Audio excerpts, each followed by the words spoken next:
ओम गण गणपते नमः। अधिक मास की वरद विनायक चतुर्थी भगवान गणेश की कृपा प्राप्त करने के बेहद शुभ मानी जाती है। इस दिन विधि विधान से पूजा करने और व्रत कथा का पाठ करने से भक्तों के जीवन से बाधाएं दूर होती हैं और सुख समृद्धि का आगमन होता है।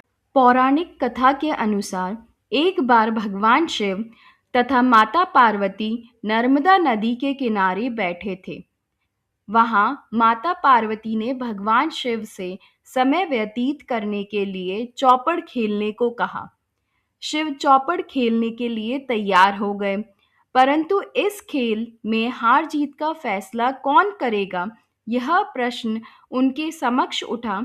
तो भगवान शिव ने कुछ तिनके एकत्रित करके उसका एक पुतला बनाकर उसकी प्राण प्रतिष्ठा कर दी और पुतले से कहा, बेटा, हम चौपड़ खेलना चाहते हैं, परंतु हमारी हार जीत का फैसला करने वाला कोई नहीं। इसलिए तुम बताना कि हम दोनों में से कौन हारा और कौन जीता। उसके बाद भगवान शिव और माता पार्वती का चौपड़ खेल शुरू हो गया। यह खेल 3 बार खेला गया और संयोग से तीनों बार माता पार्वती ही जीत गईं। खेल समाप्त होने के बाद बालक से हार जीत का फैसला करने के लिए कहा गया, तो उस बालक ने महादेव को विजयी बताया।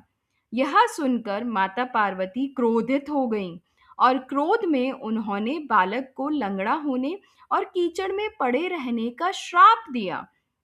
बालक ने माता पार्वती से माफी मांगी और कहा कि यह मुझसे अज्ञानतावश ऐसा हुआ है। मैंने किसी द्वेष भाव से ऐसा नहीं किया है। माता ने कहा, यहाँ गणेश पूजन के लिए नाग कन्याएं आएंगी। उनके कहे अनुसार तुम गणेश व्रत करो। ऐसा करने से तुम मुझे प्राप्त करोगे। यह कहकर माता पार्वती शिव के साथ कैलाश पर्वत पर चली गईं। 1 वर्ष के बाद उस स्थान पर नाग कन्याएं आईं।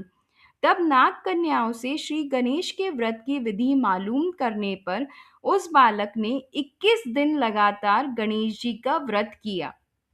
उसकी श्रद्धा से गणेश जी प्रसन्न हुए और उन्होंने बालक को मनवांछित फल मांगने के लिए, पर उस बालक ने कहा, हे विनायक, मुझ में इतनी शक्ति दीजिए कि मैं अपने पैरों से चलकर अपने माता पिता के पास कैलाश पर्वत पर पहुंच सकूं और वे ये सब देख प्रसन्न हों।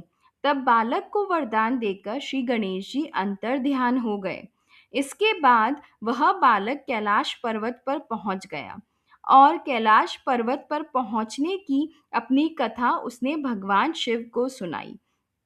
चौपड़ वाले दिन से माता पार्वती शिवजी से विमुख हो गई थी, अतः देवी के रुष्ट होने पर भगवान शिव ने भी बालक के बताए अनुसार 21 दिनों तक श्री गणेश जी का व्रत किया। इस व्रत के प्रभाव से माता पार्वती के मन में भगवान शिव के लिए जो नाराजगी थी वह समाप्त हो गई।